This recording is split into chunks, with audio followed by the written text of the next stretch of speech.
नमस्कार। बिहार तक में आपका स्वागत है और मैं हूं सुजीत।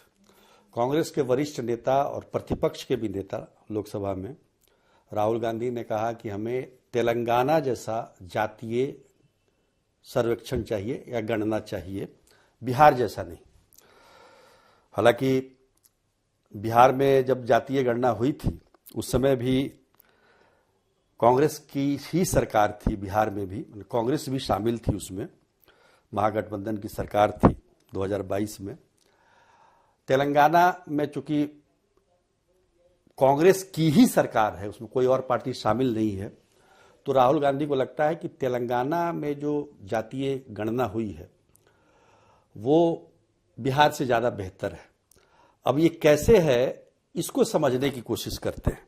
हो सकता है कि राहुल गांधी चूंकि पार्टी के नेता हैं और तेलंगाना में कांग्रेस की ही सरकार है तो उनको ज़्यादा जानकारी होगी, लेकिन तेलंगाना में जो जातीय सर्वेक्षण हुआ है उसकी रिपोर्ट को टेबल हुए अभी मुश्किल से 2 दिन हुए हैं, यानी 4 फरवरी को ये विधानसभा में इस जातीय गणना की रिपोर्ट को टेबल किया गया तेलंगाना के विधानसभा में।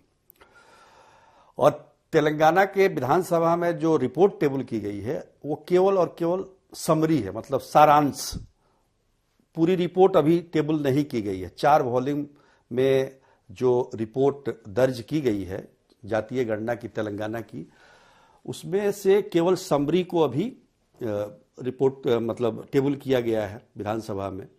इसलिए बहुत सारी जानकारी विस्तृत रूप से सामने नहीं निकल आ पा रही है, लेकिन फिर भी राहुल गांधी का कहना है कि नहीं, वहां बेहतर सर्वेक्षण हुआ है।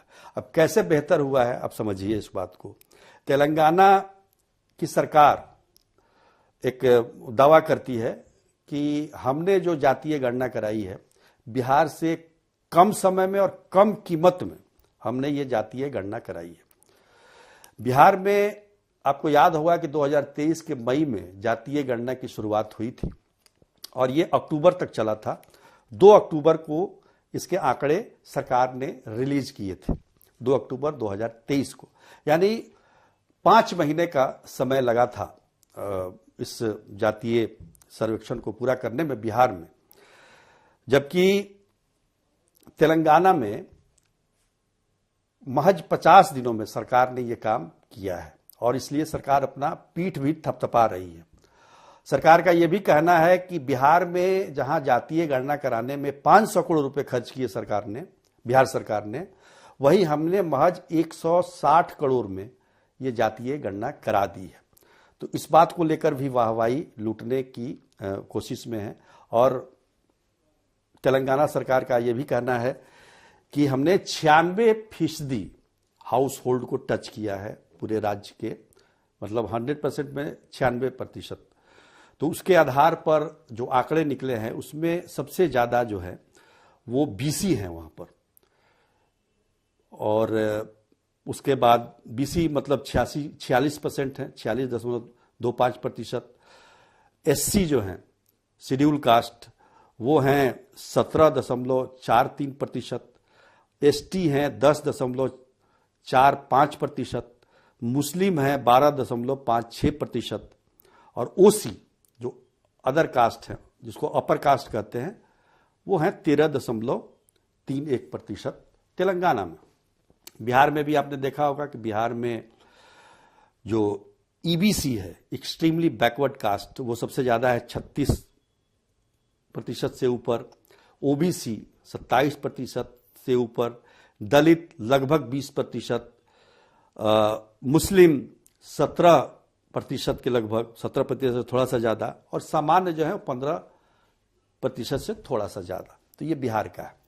अब देखिए वहां 160 करोड़ में ये गणना हो गई और यहां 500 करोड़ लग गए, तो आप समझिए क्यों लग गए। अब बिहार की आबादी आप देखिए और तेलंगाना की आबादी देखिए। तेलंगाना की आबादी है 3,54,564 जो गणना की गई है, 3,54,77,000। और बिहार की कितनी है?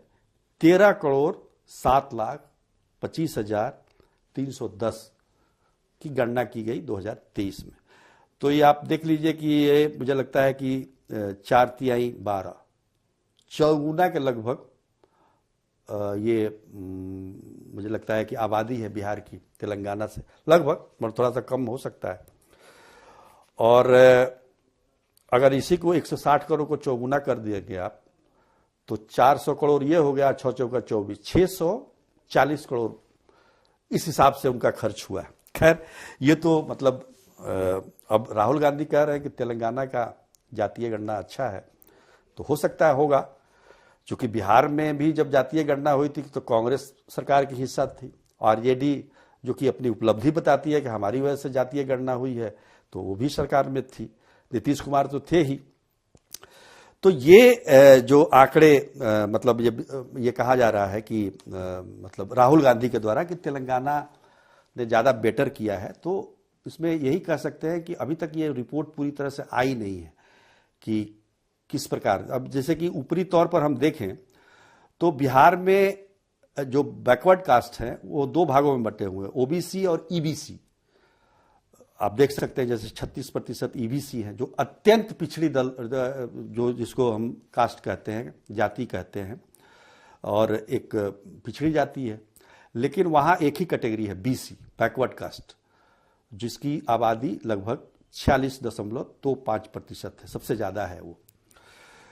तो वो भी अगर देखा जाए तो बिहार ने ज्यादा वर्गीकरण किया है, सभी जात का, एक एक जात का बिहार में सर्वेक्षण हुआ है, कितने ब्राह्मण हैं, कितने बनिया हैं, कितने राजपूत हैं, कितने भूमिहार हैं, कितने कुशवाहा हैं, कितने कुर्मी हैं, ये तमाम जाति आपको मिल जाएंगे प्रतिशत में। लेकिन अभी तक की रिपोर्ट जो आई है उसमें तेलंगाना में ये वर्गीकृत करके अभी तक नहीं आया, हो सकता आगे ये मिले।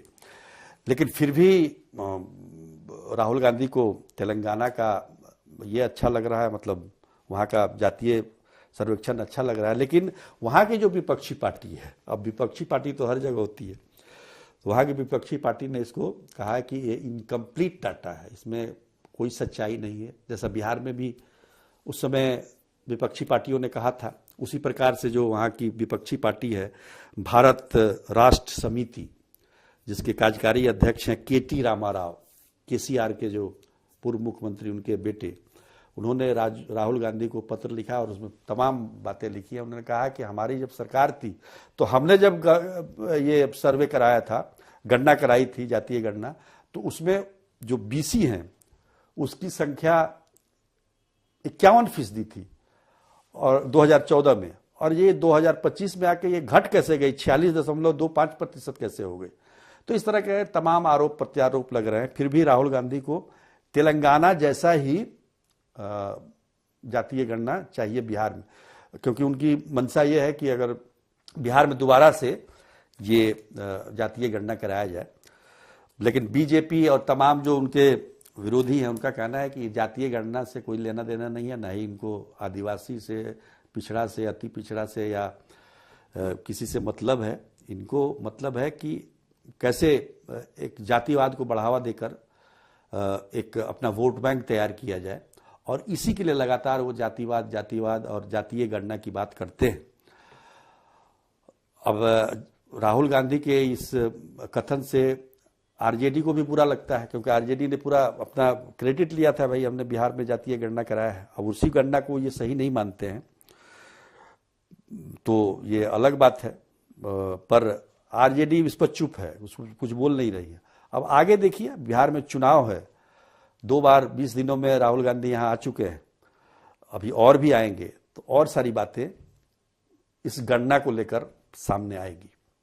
तो आज के लिए इतना ही, तब तक के लिए नमस्कार।